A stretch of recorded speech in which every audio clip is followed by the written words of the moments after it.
Edmonton, the werewolf shot? I mean, I don't know. That's sort of a question more for the director and the creator. I mean, I was just put in the stuff and sent out there and did my best. And I love what it did, and I love how people connected with it, and more so even like the characters, the metaphor of puberty taking over your body and doing all this crazy shit that you did not approve of. And the beautiful relationship with the sister, all of that was secondary to the actual creature that we involved in the film, and so it wasn't in my head. It's also like we're just making a Canadian independent werewolf movie. Like, we did not think literally anyone would ever watch this. So thrilled to death that it became beloved as it did, but we loved it. We just weren't sure other people were as weird as we were, but hey. And when did you realize that other people did love it that much? I mean, it was a couple of years after we'd done the movie and done the film festival circuit, the critics liked it and stuff, but then people on the street were like, holy fuck, Ginger Snaps. I was like, come on, you did not watch that. Like, and it slowly became a cult thing. It was not a big hit when it came out, and it slowly, with you know, word of mouth and people forcing their friends to watch it, and people eventually, you know, just realizing that it spoke to them and they loved it somehow. Like, it's sort of evolved over time. I mean, it's more popular now than it ever was in like the first, you know, couple years after we made the film and it was out. And then you got to make, you were both did a small part of the second film, and then you came back and did it was a prequel, wasn't it, almost? And you got to go right the way back to your character in like colonial times, wasn't it? What was your first thoughts when you got to see the script of that? Because that's kind of a big... It wasn't an actual script. Okay. Yeah, there was, we shot the second one, which I was only in briefly, sort of as a ghost or something, and then they were like, oh, and by the way, while we're in Edmonton, we're just gonna shoot this third one. And we're back in time. And I was like, why are we back in time? Like, don't worry. There's gonna be smoke machines, you're gonna wear a cape, it's gonna be super cool. So we didn't really have a full script when we sort of went into, like 2 weeks out of going to camera, we didn't really have a full script. But it came together, and it's a fun movie too. I can't believe you didn't have a script for that long. That's kind of crazy. Well, we were about a couple weeks before going to camera. We had like a 20-page treatment, and you know, the general gist of it. And then once you get down to it, once you have all that stuff in place, the actual, you know, dialogue on the day isn't that important, as opposed to like the general gist of the story and the location and how it's going to look and all of your characters and stuff was sort of more to the point. And would you say that, for everybody with this is, in terms of horror as a genre, when it comes to having a script, would you say there isn't that much improvisation? You have to stick to the script, otherwise if you do improvise, you potentially could lose some of that momentum that the director's trying to achieve to get to that.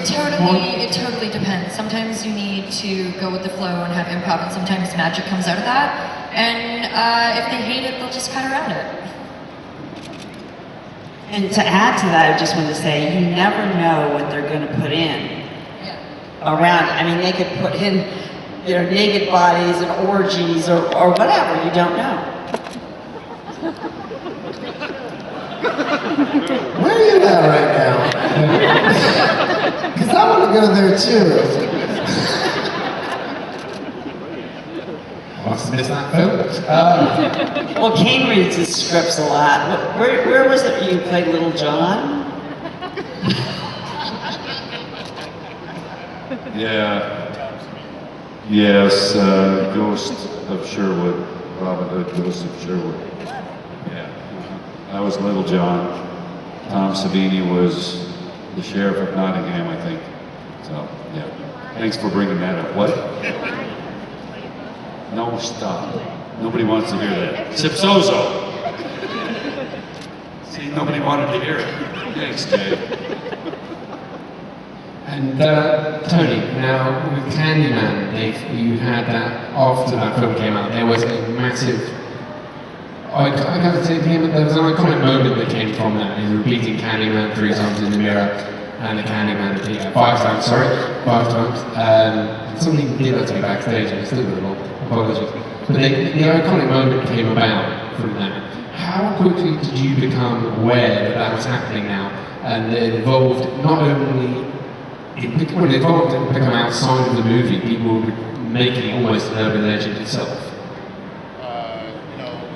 Similar to Ginger Snaps, we came out in 92, it wasn't until about 94 that I realized that it had actually been entrenched in public consciousness. And I was with my daughter, Ariana, she was 3 at the time. We were Christmas shopping, and people kept at the store saying, oh, Candyman, Candyman, and she dropped her bag and said, that's not Candyman, that's my dad.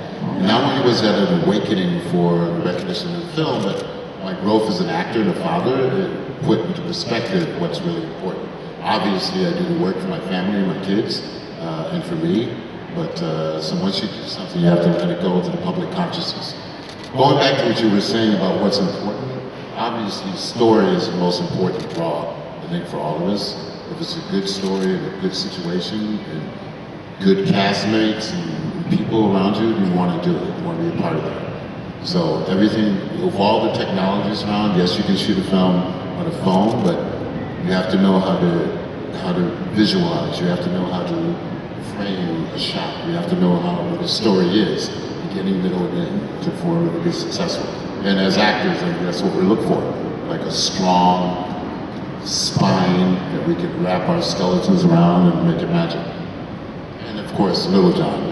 As soon as you saw that character's name, you said, "That's me. I know that's me. I'm Little John." My mind, you talk like, yes, as you kill everything in sight. You've always kind of done characters that have become iconic in terms of horror sense. How easy is it then for you to let go of that character, especially when you see a remake come around? Because there's now talk of a Candyman remake, and there's talk for Friday the 13th remake coming about. Who wants to do Friday the 13th? Did you hear? The basketball?